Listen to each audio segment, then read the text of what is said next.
We recently bought and reviewed the new LEGO Ninjago Tournament Temple City, an absolutely incredible set that is well worth its high price tag of $250 US. Its very large and imposing presence on a shelf gives it considerable display value, but what about in a typical city type layout?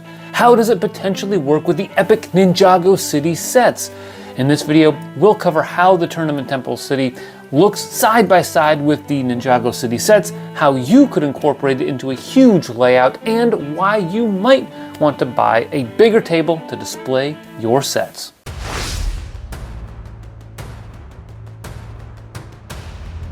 Let's start by bringing out the sets and adding my kid's craft desk to my LEGO table so that there's enough space to make a layout to contain nearly 24,000 LEGO pieces. As big as the Tournament Temple City is at nearly 3,500 pieces, the other sets loom large over it, except for the docks, which is very similar in its piece count. What I first wanted to do was to see how it looked sidled up next to some of the other sets, so I put a basic layout of the original city and gardens separated by the docks, which, sidebar, definitely look great together. Then I swapped out the docks for the temple, and, well, my initial reaction was positive. I didn't expect them to be seamless in their connection, but I also thought the temple would be dwarfed by two of the tallest LEGO sets ever produced. And it wasn't. The top of the temple rises close to the top of the main structures, although the towers continue upward beyond that. What about between the docks and the markets? This is a bit more reasonable in terms of height, as the density of the two city sets here reduce their heights somewhat. And these pictures illustrate that the temple is actually wider than the docks. Note the water wheel overhanging the right edge and the pier doing the same on the left. Of course, the most immediate problem for combining these sets is the modularity of the city sets, which have these Technic bricks on each side. The temple has no such connection points, which makes sense given that it's clearly a rocky island bookended by a small pier and a water wheel. The implication of this is that you'd need to significantly modify the set if you want to add those Technic bricks to it, or find some way to include rocky outcroppings nearby to hide the Technic bricks, kind of like the Ninjago City Gardens did right here in this picture. Knowing that the temple might not be suited for a linear combination with the city sets, I spread them out along the desks and placed the temple behind them, as if it was an island out at sea. Granted, it's not very far out at sea, but it is out at sea nonetheless. I like this idea, especially if the city sets are all placed linearly, until we get a full block of Ninjago City sets, which may happen by 2031 at its current pace. And that way we could surround the temple entirely with Ninjago City and have it be an island in the middle, which I think would be really cool, but I digress. Another key difference between the temple and the Ninjago City sets is that unlike the Ninjago City sets, the temple does not sit on a base plate. I figured we could just go ahead and grab some blue base plates and see just how large the temple's footprint is, and, well, yes, that is a 32 by 32 base plate with an island from the classic Forbidden Island pirate set, but yeah, it looks like it's pretty big. Placing the temple on this 80 stud wide and 64 stud deep arrangement provided a mixed result. The width was solid, but the depth was a bit much, as seen in this overhead image.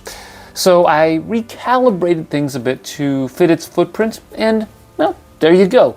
The result is a 3,000 plus square stud surface that is 80 studs wide, 32 studs deep on the right end, and maxes out at 48 studs deep on the left end over by the pier.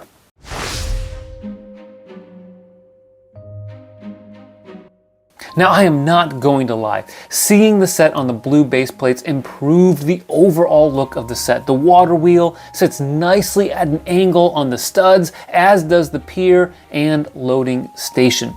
And guys, check out the cave. I just love how the rows of blue studs add life to this feature of the temple set.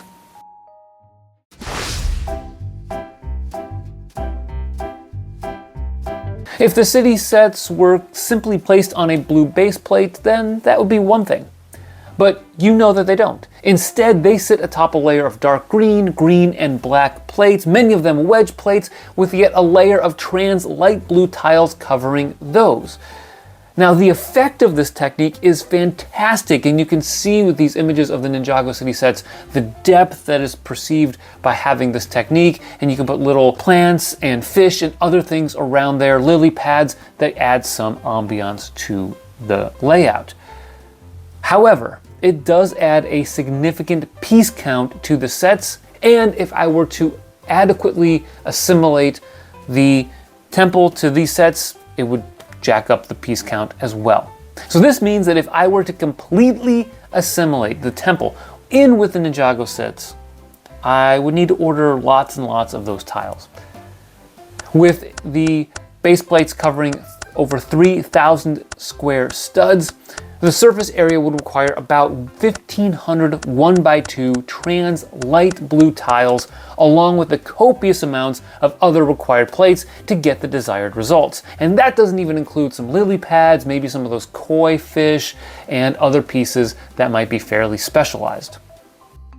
Regardless, I hurriedly scrambled over to Bricklink to check out the price of those 1x2 tiles and found some sellers here in the United States that have a ton of them for sale at 6 cents a piece. Now, while that may not seem like much to you or at a per piece price, multiply that by 1,500 and you end up at over $90. And again, that does not include shipping or handling or even the other plates and specialized pieces that I would need.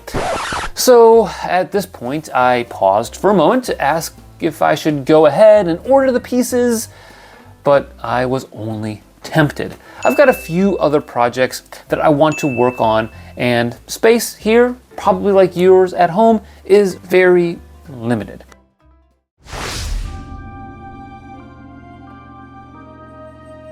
So I end this video with some shots of the temple amidst the other Ninjago City sets. I particularly like some of these combinations, especially with the Ninjago City docks and the markets, because those are a little bit shorter than the gardens and the Ninjago City set itself. Now, let me know what you think of how the temple looks with these other sets. Comment down below.